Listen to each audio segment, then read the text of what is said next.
Hi everyone! Welcome back to my channel. So today I thought I would tackle a pretty popular question in the world of those who struggle with OCD. In fact, it might be the be-all end-all of questions that people with OCD struggle with. And this question is, do I have OCD? Is it OCD or is it real? And the funny thing about this question is that it is so straightforward and simple to the point that it's almost aggravating.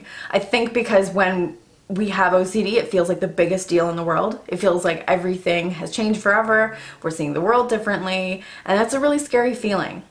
And I've been there before. I've wondered all the time, is this OCD or is this real? Is it important? Is it worth my attention? And is it urgent?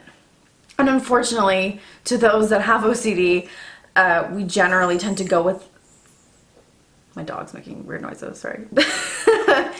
To those with OCD, we generally tend to go with the latter, and then it takes us right back down the rabbit hole and we don't know what to do with ourselves.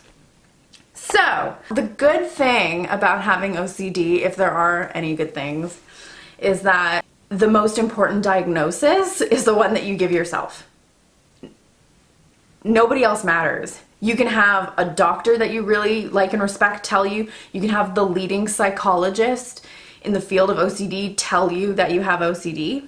I had a therapist that I liked so much. I thought she was a fantastic person, respected her greatly. We had a great professional thing going. And she ended up telling me after my symptoms had kind of subsided that, yeah, you were in fact dealing with OCD. And I was like, oh my God, that makes so much sense. But then, because life happens, you know, 5 months down the road or something, I was feeling fine. I was over it. I was looking back at my old obsession thinking like, what was the big deal? And then something, you know, your anxiety spikes and I was back in that same position of mulling things over all the time. And I didn't believe it was OCD anymore. So it takes a lot of practice to believe that you have it. And it takes work, like anything. But especially if you want to recover from OCD, it's going to take a lot of practice and a lot of work. So let's talk about what constitutes an obsession, because they're really very straightforward. Obsessions are any image, any idea, any urge, any concept that pops up into your head at some point, and it causes you a ton of anxiety. It tortures you. It's an idea that just won't quit. You're triggered all the time, and it won't leave you alone. Wait, the thing just turned off. Sorry. And it doesn't matter, these things can be intrusive. I mean, you're just like hanging out with your friends or eating breakfast or dinner or something, and this idea comes up, and you didn't ask for it. It just kind of rears its ugly head, and then you are totally anxious now, and you feel kind of trapped by it. That's an obsession. You're dealing, if you identify as having that problem, then you have an obsession. So when you have a compulsion, this is when you take the anxiety that is caused by the obsessive thought and you try to make it go away by any means necessary. So this means that you can do it in a covert way through mental compulsions. That's what I do. I've got pure OCD, pure O.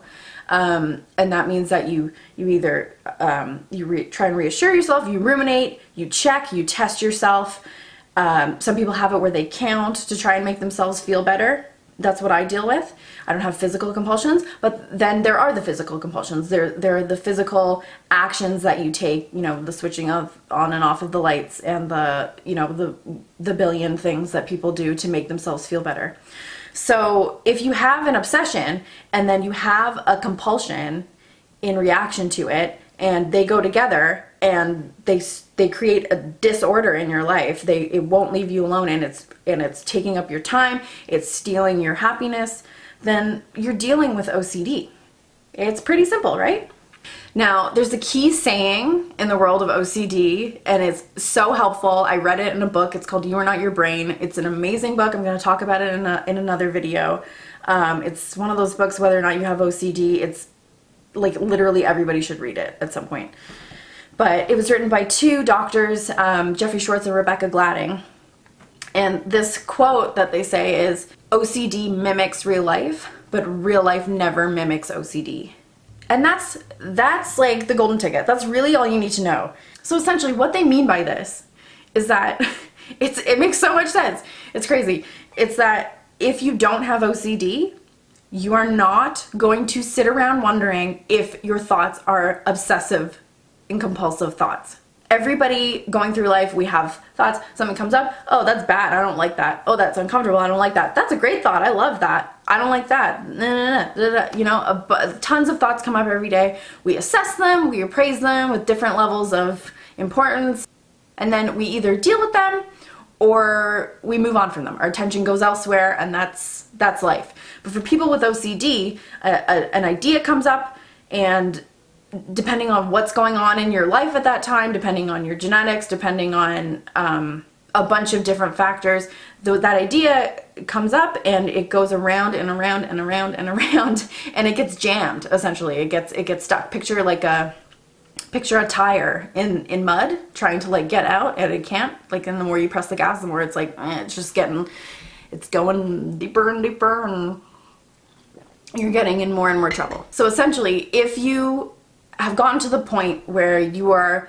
scouring YouTube, scouring articles, trying to figure out for sure if you have OCD, if you are frantically worried about this, you're worried about, are these thoughts real? Are they important? Is this me? It's the disorder. Because if you didn't have OCD, you wouldn't be worrying about OCD. You would be living your life. So yeah, that's the golden rule. If you think it's OCD, you have OCD. And I hope I've helped you, and I will see you next time.